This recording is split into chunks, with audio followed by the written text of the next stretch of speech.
Welcome back to Hangar 207 in the garage, Baja edition. Well, this is episode 5. If you remember in episode 4, I put the bearing and the trailing arm on the bench and then installed the trailing arm. I did that so I didn't have to pound that bearing in. I was able to do it downward instead of sideways. What I did wrong was there's two bearings. There's an outer bearing and an inner bearing. I took it apart, put it back together the way I took it apart. Well, unfortunately, I found out after the fact the wrong bearing was in the wrong place to begin with. So when I put it back together, I put the inner bearing, or the outer bearing, where the inner bearing is supposed to go. So I get to pull that bearing back out. So I get to take it back apart and do it again. And, you know, there's a chance. I mean, they're old bearings. So I went out and bought new bearings and for both sides. And, you know, if I'm going to get in there, I'm just going to put new bearings in it since I have to pull it back out, re-clean them, repack. So I just bought new bearings. So this episode, I'm going to take out the wrong bearing and then pack a new bearing and install that while it's on the buggy instead of on the bench. R&R. Well, it's time to get to work.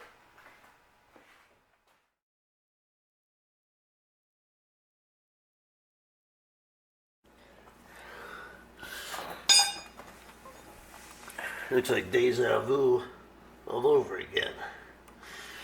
Let's try this again.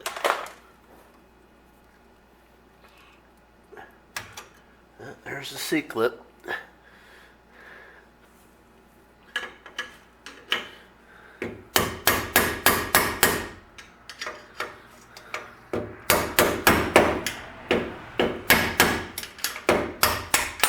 There it goes. The wrong bearing that was in the wrong spot.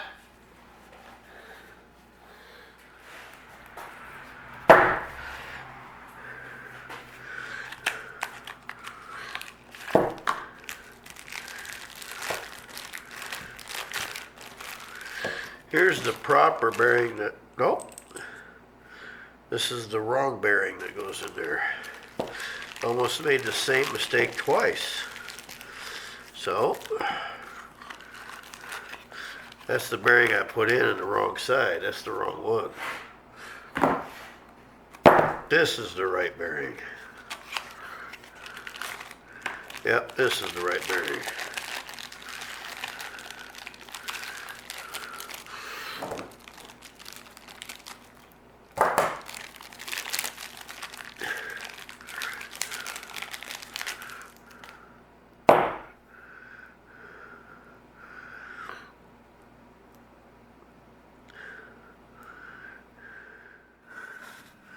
All right, let's try this again with the proper bearing this time. This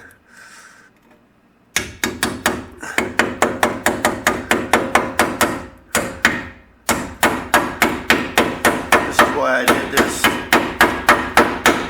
on the counter. It was so much easier to put this one in.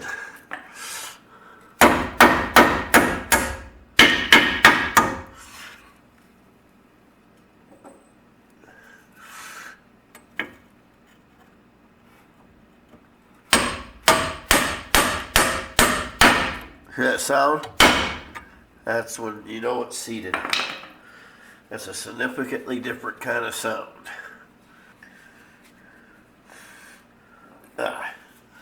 Seals like this are kind of a pain in the ass to get in.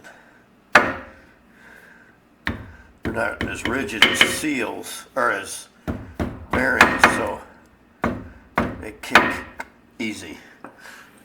If you ever put a seal in like that, you kick it right away, you pull it back out, and then put it back in. Because if it kicks sideways like this, you try to straighten it up, it'll just damage the seal.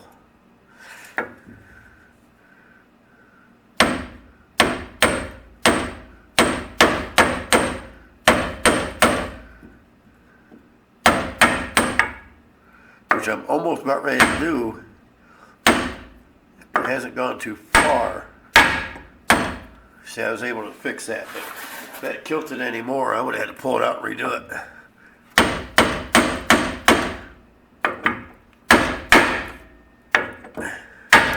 There she be. Alright, now we're on the left side of the buggy. I did the right side, but I bumped the tripod and moved the camera off to the side, and you couldn't see squat. So I came over here to the left side. I put the inner bearing in, the clip, and the seal in, which you saw me do that on the other side. That video came out fine. But so now we're going to do it on this side because my filming qualities really suck. So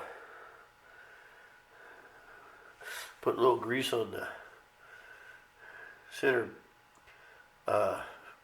shim, or whatever you want to call this thing, spacer.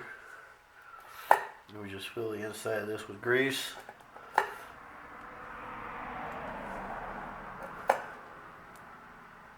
A lot of it. And this here just kind of floats in the center of all that.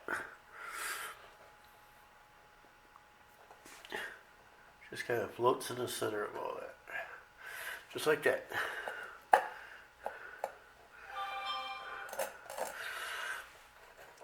Now I gotta get the other bearing.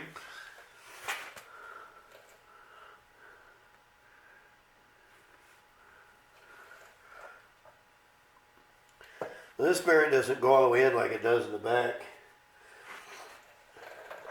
Part of it sticks out, and the carriage goes over this one. But you still pretty much pound it in the same way. Hear the difference in sound? That's when it gets seated. That's when you know it's in there. Now I'm going to be taking this back apart. I'm not pulling these bearings out, but I'm going to pull this cover that I'm getting ready to put on now. I'll be taking that back off. Excuse me. Because I'll be putting disc brakes on this. This is just temporary. This is the backing plate for the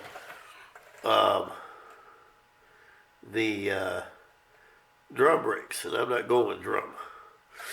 This is the backing plate for the drums. That didn't work out like I wanted, did it? And but when I put disc on, a different part will go on here. And this is just so I could get it where I could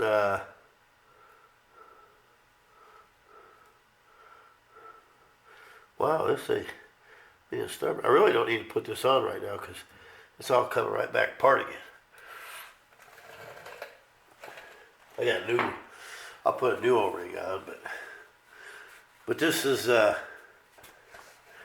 just want to get it so I can put the tires back on and be able to roll this thing around, because right now if something happens and I had to work on another vehicle, I wouldn't be able to, because this is in the garage. So when it's up on stands like this, you can't do that. So the idea is to this here is the center part of the bearing of the roller bearing, needle bearing more or less. And so what my plan is get it to it's a roller, so I can roll it out of the garage if need be, or for any scenario that's going to set up while I work on some of the other stuff. Now I will be putting a disc brake kit, because I already bought the disc brake kit, and I am putting the disc brake kit on, but I'm not going to do it as right as of yet. I gotta get these the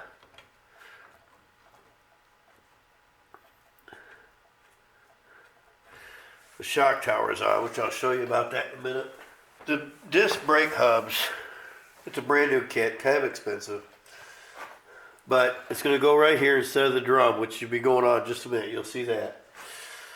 But the if I put excuse me, if I put that disc on here and then I weld that bracket on for the disc brake or the shock, if I weld that bracket on for the shock, the sparks are going to come down onto the disc brake, and I could, it could damage it. So that shiny new, brand new, shiny parts, I don't want to ruin. So the idea is to not ruin it.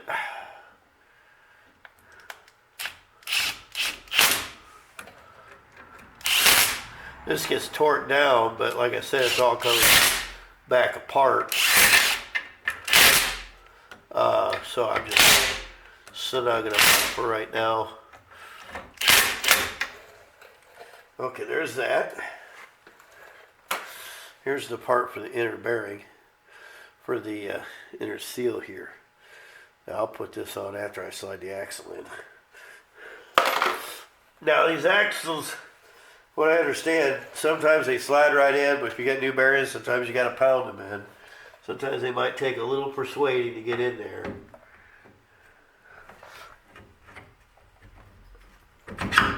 And nothing's ever comes easy for me, so I'll have to pound them in. I know it. I just don't see, this is what they do, but I don't see this being really good for the bearing, but it is. Oh, it's sliding in there pretty good. It's doing all right. The camera shut off for some reason, but guys didn't miss much. I'm going in. What? I'm going in. I gotta warm up. Love you. All right. Now, it's got a taper. It's got to go toward the seal. It's got a taper on it. Now I'll push that on with the drum. Ugh. Old man sound. Old man sound.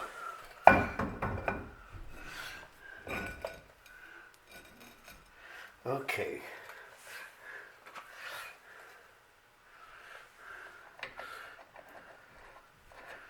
This will look a lot better when I put the disc brakes on there.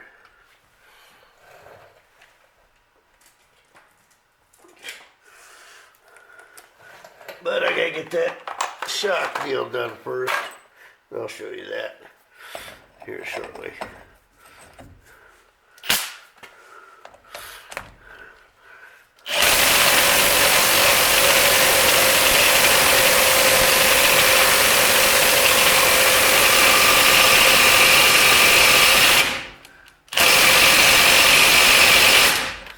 There it is. Now, I'd be putting a cotter P through here, but this has to be torqued to 250 foot-pounds. And this doesn't go to 250 foot-pounds. So I'll have to, when I put tire on there, I gotta either get a torque amplifier, which I really don't want to get because I'm only going to use it once or twice, and it's like 150 bucks. But, or I gotta figure out the distance with a bar, how many feet, how many pounds. And or I got a buddy of mine that's got a big, humongous torque wrench, and I might ask him if he'd let me borrow it because his goes up 250. The thing about it is, I think it seems more expensive, and my luck, I'd break it. All right, we got the axle in, this hub on, and the new bearings in it, the new seals. When I take this back apart, when I put the brakes on, I'll change the other seal. You guys will watch me do that, but that's in. But like I said right now, hold on a second. Like I said right now, I didn't want to put the new thing on there because right there, right here, is where the shock tower, I got to weld the new piece onto that. I got to cut it, trim it, and weld it onto that. And just doing all that welding right here in front of a brand new disc brake thing just doesn't make me feel very warm and fuzzy inside. So I'm pretty sure I'm not going to do that. Now, I got new bolts for here, for these, because these are rusty and ugly. I got brand new bolts for that I'll put in, change those out. And then there's a transmission right there. That's going to go in soon. That's real easy to put in. It goes right there. But I want to get this thing done next. So I think my next video, 5 or 6, is going to be doing the top of the shock tower. But I'll be putting the tires on so I can roll this thing around, because I got to get my other truck in here and get some work done. So I'll be back in a minute. Okay, I'm in my. This is what I got to do for my next video. I keep talking about the shock tower, shock tower, shock tower. They cut off right here. They just went. Psh, they'll place them out the shock. Shock comes in from down here, comes up. Here's the new bracket I got. I cut it off with that old chassis, and this is a little different, but it's the same. See, so what I gotta do is I gotta put this here like this, and then I gotta cut it to match right there. I'll cut this, then I'll take this piece, butt it against that, and weld it. Then the shock tower's on. That's why I kept talking about the disc brakes, because I'll be welding here, and I don't want disc brakes on that. So that's that. So this episode here, we got the both trailing arms, or not this episode, the last few episodes and this one. We got both trailing arms on, new bearings, new seals, all those put in.